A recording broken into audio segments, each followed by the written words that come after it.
اب بڑے ہی ادب کے ساتھ میں دعوت دینا چاہوں گا جناب ڈاکٹر ذاکر نائک صاحب کو. جناب ڈاکٹر ذاکر نائک.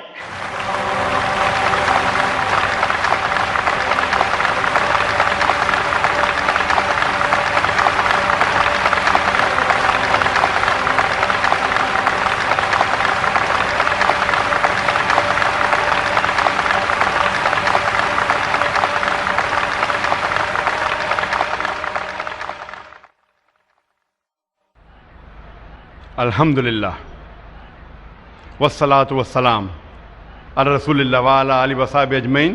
اما بعد، اعوذ باللہ من الشیطان الرجیم، بسم اللہ الرحمن الرحیم.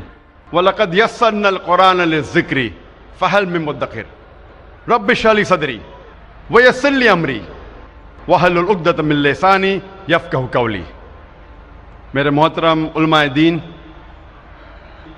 میرے محترم بزرگوں اور میرے عزیز بھائیوں اور بہنوں، السلام علیکم ورحمۃ اللہ وبرکاتہ. اللہ سبحانہ و تعالیٰ کی برکت اور رحمت آپ سب پر ہو.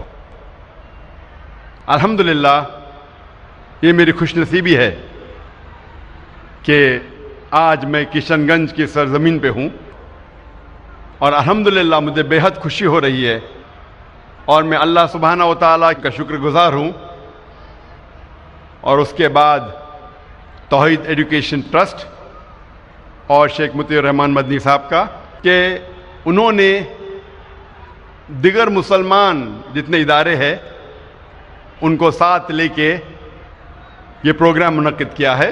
میں ان کا شکر گزار ہوں. جیسے آپ جانتے ہیں کہ اکثر میں تقریر انگریزی میں کرتا ہوں، کچھ موقع پہ کوشش کرتا ہوں کچھ بات اردو یا ہندی میں کہوں. چونکہ میری تعلیم انگریزی میں ہوئی ہے تو ظاہر ہے کہ اس اردو اور ہندی تقریر میں کافی غلطیاں کروں گا. اسی لیے تقریر کی شروعات کے پہلے میں آپ سب سے معذرت چاہتا ہوں، اور امید رکھتا ہوں کہ آپ میرے ان غلطیوں کو نظر انداز کریں گے اور میرے تقریر کے پیغام پہ توجہ دیں گے. آج کی تقریر کا موضوع ہے کیا قرآن کو سمجھ کر پڑھنا ضروری ہے. قرآن اللہ سبحانہ و تعالیٰ کی آخری کتاب ہے، آخری پیغام ہے، آخری وحی ہے جو نازل کی گئی تھی آخری پیغمبر محمد صلی اللہ علیہ وسلم پر. قرآن ساری دنیا کی سب سے بہترین کتاب ہے. یہ انسانیت کے لیے پیغام ہے، رحمت اور ہدایت کا سرچشمہ ہے، گنہگاروں کے لیے تنبیہ ہے، بھٹکوں کے لیے ہدایت ہے، شک اور شبہ والوں کے لیے یقین ہے، مشکلات میں مبتلا لوگوں کے لیے رہنما ہیں، نا امیدوں کے لیے امید ہے. یہ قرآن مجید کی ساری جو نعمتیں ہیں کیا ایک انسان کے لیے حاصل کرنا ممکن ہے جب تک وہ قرآن مجید کو نہ پڑھے، نہ سمجھے، اس کے معنی پہ تدبر نہ کرے، جب تک اسے اپنی زندگی میں عمل نہ کرے. یہ ساری قرآن مجید کی نعمتیں انسان کے لیے حاصل کرنا ممکن ہے صرف قرآن مجید کو پڑھنے کے بعد، اس کے معنی کو جاننے کے بعد، اس کے معنی پہ تدبر کرنے کے بعد، اور اس کو اپنی زندگی میں عمل کرنے کے بعد. الحمدللہ ساری دنیا میں سب سے زیادہ پڑھی جانے والی کتاب ہے قرآن مجید. لیکن افسوس کی بات ہے کہ قرآن مجید سب سے زیادہ نہ سمجھ کے پڑھنے والی کتاب بھی ہے. سب سے زیادہ پڑھی جانے والی کتاب تو ہے، لیکن وہ ایک واحد کتاب ہے جو سب سے زیادہ پڑھی جاتی ہے بنا سمجھ کے. اور کیونکہ ہم مسلمانوں نے اکثر قرآن مجید کو سمجھ کے پڑھنا چھوڑ دیا، اسی لیے جو قرآن مجید اور مسلمانوں میں جو لگاؤ ہے وہ کم ہوتا جا رہا ہے۔ افسوس کی بات ہے کہ اگر کوئی قرآن مجید پڑھتا ہے اور اس کا دل نہیں بدلتا، اس کی زندگی میں کوئی تبدیلی نہیں آتی، یہ افسوس کی بات ہے۔ اللہ تعالیٰ فرماتے قرآن مجید میں سورہ ال عمران میں سورہ نمبر 3 آیت نمبر 110 میں کنتم خیر امت اخرجت للناس، اے مسلمانوں آپ سارے جہاں میں سب سے بہترین امہ ہیں۔ اللہ سبحانہ و تعالی ہم مسلمانوں کی تعریف کر رہا ہے، ہمیں ایک اونچا عہدہ دے رہا ہے۔ جب بھی تعریف کی جاتی ہے، جب بھی کوئی اونچا عہدہ دیا جاتا ہے، اس کے ساتھ ذمہ داری لازم ہے۔ جب اللہ سبحانہ و تعالیٰ فرماتے ہیں کہ ہم سارے جہاں میں سب سے بہترین امہ ہیں، اس کے ساتھ ذمہ داری بھی ہے۔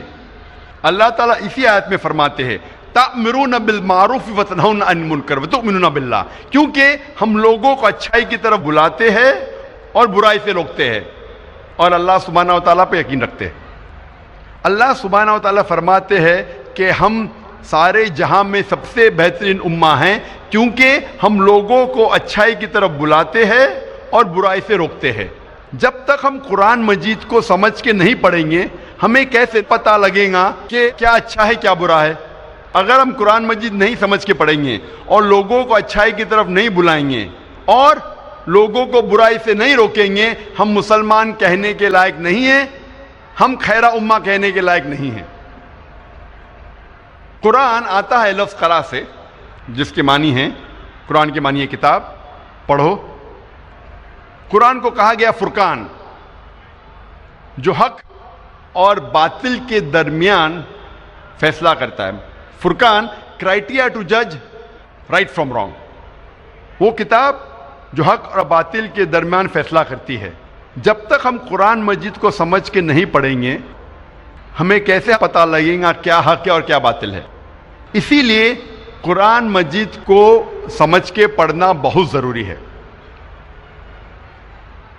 آج ہم تحقیق کریں گے اکثر مسلمان قرآن مجید کو سمجھ کے کیوں نہیں پڑھتے۔ سب سے عام بہانہ جو مسلمان دیتے ہیں قرآن مجید کو نہیں سمجھ کے پڑھنے کا، وہ یہ ہے کہ ہم عربی زبان نہیں جانتے۔ آج ساری دنیا میں 700 کروڑ انسان ہیں اور تقریباً 150 کروڑ مسلمان ہیں، یعنی 20% سے زیادہ، 20 سے 25% ساری دنیا میں سارے انسانوں میں سے مسلمان ہیں، اور عرب صرف مسلمانوں میں 15% ہے، اور چند اور لوگ ہیں، چند فیصد مسلمان ہیں جو عرب نہ ہونے کے باوجود عربی زبان جانتے ہیں۔ آج دنیا میں تقریباً 25 کروڑ مسلمان عربی جانتے ہیں۔ 150 کروڑ میں سے 25 کروڑ مسلمان عربی جانتے ہیں۔ 80% سے زیادہ مسلمان عربی نہیں جانتے۔ جب بھی کوئی انسان پیدا ہوتا ہے، وہ ماں کے پیٹ میں سے کوئی بھی زبان نہیں جان کے پیدا ہوتا ہے۔ وہ پیدا ہونے کے بعد سب سے پہلی زبان جو سیکھتا ہے وہ اپنی مادری زبان ہے، تاکہ وہ اپنے فیملی کے لوگ سے گفتگو کر سکے، ان کو سمجھ سکے۔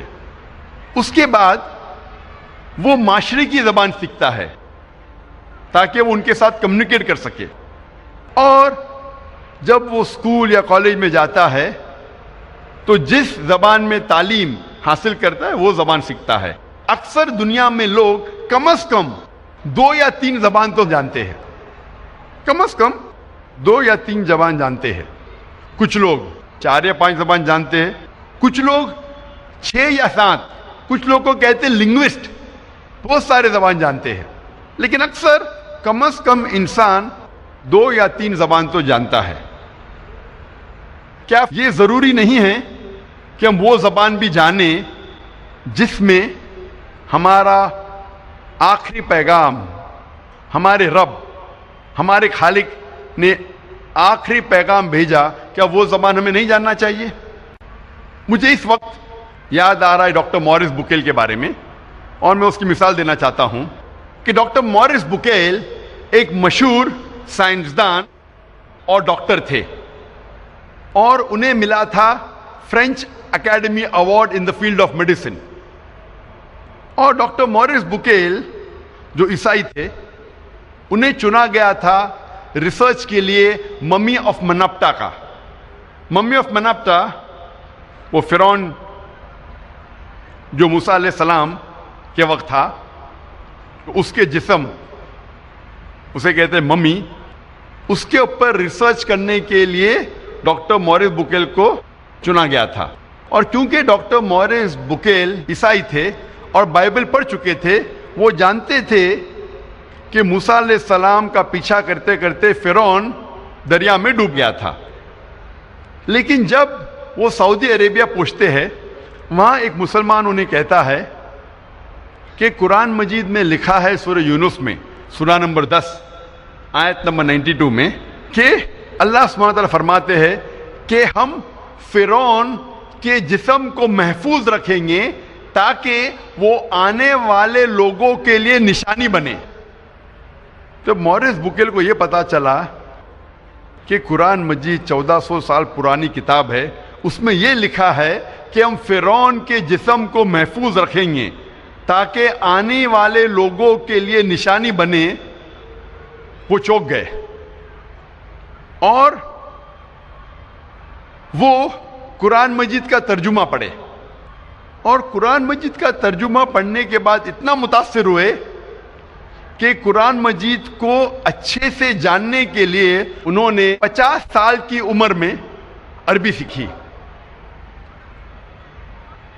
آپ سوچ سکتے ایک غیر مسلم، ایک عیسائی 50 سال کی عمر میں عربی زبان سیکھ رہا ہے قرآن مجید کو سمجھنے کے لیے. اور قرآن مجید کی تحقیق کرنے کے بعد انہوں نے ایک کتاب لکھی، بائبل، قرآن اور سائنس. تحقیق کے بعد ڈاکٹر موریس بکیل نے اپنی کتاب میں یہ لکھا کہ قرآن مجید میں کئی آیتیں ہیں جو سائنس اب ایڈوانس ہونے کے بعد جاننے لگی، جو قرآن مجید میں 1400 سال پہلے لکھا ہے. اور ڈاکٹر موریس بکیل کہتے ہیں کہ قرآن مجید میں ایک بھی آیت نہیں ہے جو سائنس سے ٹکراتی ہے، لیکن بائبل میں کئی ورسز ہے جو سائنس سے ٹکراتے ہیں. یہ مثال دینے کی یہ وجہ ہے میری، یہ کہنے کے لیے کہ ایک غیر مسلمان عیسائی 50 سال کی عمر میں عربی زبان سیکھتا ہے قرآن مجید کو بہتر سمجھنے کے لیے. الحمدللہ کچھ سال بعد اللہ سبحانہ ڈاکٹر موریس بکیل کو ہدایت دیتے ہیں، اور الحمدللہ مرنے کے پہلے ڈاکٹر موریس بکیل نے اسلام قبول کیا تھا. تو عمر کبھی بھی وجہ نہیں ہے ایک انسان کو اچھے کام سے روکنے کے لیے. لیکن ہر مسلمان کو ڈاکٹر موریس بکیل جیسا جذبہ نہیں ہوگا، لیکن پھر بھی ان کے پاس بہانہ نہیں ہے. اگر کوئی عربی زبان نہیں سیکھ سکتا ہے تو کم از کم وہ قرآن مجید کا ترجمہ پڑھے. اور آج الحمدللہ دنیا کی اہم زبانوں میں قرآن مجید کا ترجمہ ہو چکا ہے. مولانا عبد المجید دریابادی فرماتے ہیں کہ ساری دنیا میں سب سے مشکل کتاب جس کا ترجمہ کیا جا سکتا ہے وہ ہے قرآن مجید، کیونکہ قرآن مجید کی زبان آسمانی زبان ہے، اللہ سبحانہ و تعالیٰ کی زبان ہے، اور یہ معجزہ زبان ہے. اسی لیے قرآن مجید کا 100% ترجمہ کرنا ممکن ہی نہیں. لیکن الحمدللہ کئی علماء دین نے کئی سال ریسرچ کرنے کے بعد الحمدللہ دنیا کے اہم زبانوں میں قرآن مجید کا ترجمہ کر چکے ہیں. اور ہم اگر قرآن مجید کا ترجمہ پڑھیں گے تو بے شک ہمیں اللہ سبحانہ و تعالیٰ کا جو پیغام ہے اس کے بارے میں پتہ لگے گا. اور آپ کو قرآن مجید کا ترجمہ اس زبان میں پڑھنا چاہیے جو زبان میں آپ کو مہارت ہے. اگر آپ کو اردو میں مہارت ہے تو قرآن مجید کا ترجمہ اردو میں پڑھیے، اگر آپ کو ہندی میں مہارت ہے تو ہندی میں پڑھیے، اگر انگریزی میں مہارت ہے تو انگریزی میں پڑھیے، اگر فرینچ میں مہارت ہے تو فرینچ میں پڑھیے، لیکن قرآن مجید کا ترجمہ پڑھنا لازم ہے اگر آپ عربی زبان نہیں جانتے، تاکہ آپ اللہ سبحانہ و تعالیٰ کا آخری پیغام کو سمجھ سکے۔ لیکن اکثر ہم مسلمان کافی بہانے کرتے ہیں۔ کئی مسلمان کہتے ہیں کہ میں اتنا مشغول ہوں میرے تجارت میں کہ مجھے قرآن مجید پڑھنے کا وقت نہیں، میں میرے کام میں اتنا مشغول ہوں کہ مجھے قرآن مجید پڑھنے کا ٹائم نہیں۔ لوگ اکثر جو اسکول اور یونیورسٹی جاتے ہیں، کالجز جاتے ہیں، اپنی زندگی میں کئی سالوں تک سینکڑوں کتابیں پڑھتے ہیں اور کئی کتابیں حفظ کر لیتے ہیں۔ تو کیا ضروری نہیں ہم کم از کم ہمارے خالق، ہمارے رب کے آخری پیغام کو سمجھ کے پڑھے؟ اور آپ جو دنیاوی تعلیم حاصل کرتے ہیں، یہ تعلیم آپ کو اس دنیا میں فائدہ پہنچا سکتی ہے یا نہیں سکتی؟ کئی گریجویٹ ہے، پوسٹ گریجویٹ ہے، جو فارغ ہونے کے بعد بھی ان کے پاس کوئی نوکری نہیں ہے، اور کئی لوگ کو میں ہی جانتا ہوں جس فن میں گریجویشن حاصل کرتے ہیں وہ فن کو چھوڑ کے دوسرا کچھ تجارت کرتے ہیں یا دوسرا کچھ کام دھندا کرتے ہیں۔ تو ضروری نہیں جو آپ تعلیم حاصل کرتے ہیں وہ اس دنیا میں آپ کو فائدہ پہنچائے، لیکن یہ تعلیم اگر آپ اس تعلیم کے ذریعے اللہ سبحانہ و تعالیٰ کے قریب نہ آ سکے تو یہ تعلیم آخرت کے لیے فائدہ مند نہیں۔ اللہ تعالیٰ فرماتے ہیں قرآن مجید میں، سورہ بقرہ میں، سورہ نمبر 2 آیت نمبر 1 اور 2 میں، الف لام میم ذالک الکتاب لا ریب فیہ ھدی للمتقین۔ الف لام میم، یہ کتاب میں ہدایت ہے بے شک، بنا کوئی شک کے، متقین کے لیے۔ اللہ تعالیٰ فرماتے ہیں کہ اس قرآن مجید میں آپ کو فائدہ ہے اس دنیا میں اور آخرت میں بھی۔ وآخر دعوانا الحمدللہ رب العالمین۔